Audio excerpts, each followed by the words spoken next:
All right. Here's our first fire up on the 3400 Pontiac Torrent 2008. We had the heads resurfaced, valve job, all new gaskets. We're gonna see if she fires up. Hadn't been started yet, so we'll see what happens this time. All right.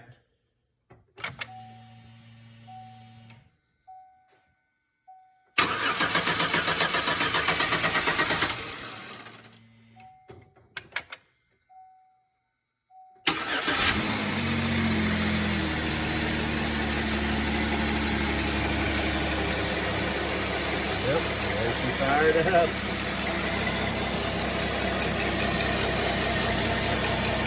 Sounds pretty good. Got arrow pressure.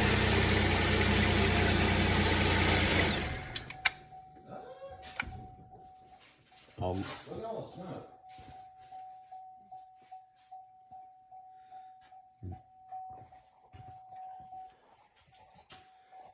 Yeah, here's a little bit of look what he's concerned about. That's all the stuff that was in the exhaust from blown head gasket. Little smoky. She sounds good though.